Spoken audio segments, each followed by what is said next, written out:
ఇక రాజేంద్ర ప్రసాద్ అయితే, "ఇక ఆపండి. ఇక అవని నీ టైం అయిపోయింది. ఉన్న 10 నిమిషాలు కూడా అయిపోయింది.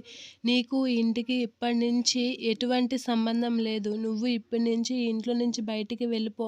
నీకు ఈ ఇంటికి ఎటువంటి సంబంధం లేదు" అని చెప్పేసి రాజేంద్ర ప్రసాద్ గట్టిగా చెప్పబోతున్న టైంలో చక్రవర్తి వచ్చి, "ఆగండి బావగారు" అనేతో అంటూ ఉంటాడు. అలా అనేసరికి అందరూ షాక్ అయ్యి చూస్తూ ఉంటారు. "ఏంటి ఏమైంది బావగారు" అనంటే, "అవని నిజంగా నిర్దోషి. అవనికి ఏ తప్పు తెలీదు" అనేతో అంటూ ఉంటాడు. అలా అనగానే ఒకసారిగా పల్లవి షాక్ అయ్యి అలా చూస్తూ ఉంటుంది. ఏంటి మా డాడీ ఇలా అంటున్నారు అనైతే షాక్ అయ్యి చూస్తూ ఉంటుంది. ఇక అవని అయితే ఏంటి ఇక అలా కామ్‌గా చూస్తూ ఉంటుంది. ఏంటి బావగారు ఏం మాట్లాడుతున్నారు అని అంటే, అవును అవని నిజంగా చేసింది మంచి పనే. ఆ భరత్ నిజంగా నిర్దోషి. ఆ భరత్‌కి ఎటువంటి తప్పు తెలీదు. ఆ రౌడీ వెధవలు తప్పు చేసి భరత్ మీద ఈ నింద వేసేటట్లుగా చేశారు. కావాలంటే వాళ్ళతోనే మీకు చెప్పిస్తాను అని చెప్పి చక్రవర్తి అయితే రాజేంద్ర ప్రసాద్‌తో అంటూ ఉంటాడు. అలా రాజేంద్ర ప్రసాద్‌తో అనగానే ఆ పల్లవి అయితే ఏంటి డాడీ ఏం చేస్తున్నారు మీరు అనైతే పల్లవి చక్రవర్తి దగ్గరకు వచ్చి అంటూ ఉంటుంది. "నువ్వు కామ్‌గా ఉండమ్మా ఇదంతా నేను చూసుకుంటాను కదా" అని చక్రవర్తి అంటూ ఉంటాడు.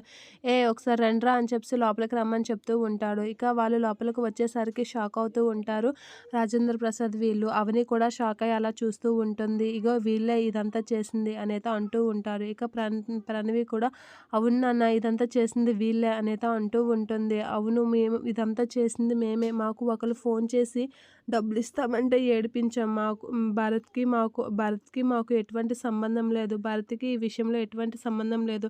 ఆ అబ్బాయి అక్కడ ఉన్నాడని చెప్పేసి ఆ అబ్బాయి మీద ఈ నింద వేసిమని చెప్పేసి మాకు డబ్బులివ్వడానికి డబ్బులిచ్చారు. అందుకే మేము ఇదంతా చేశాం" అని అంటూ ఉంటారు. అలా అనగానే పల్లవి అయితే చాలా షాక్ అవుతూ ఉంటుంది.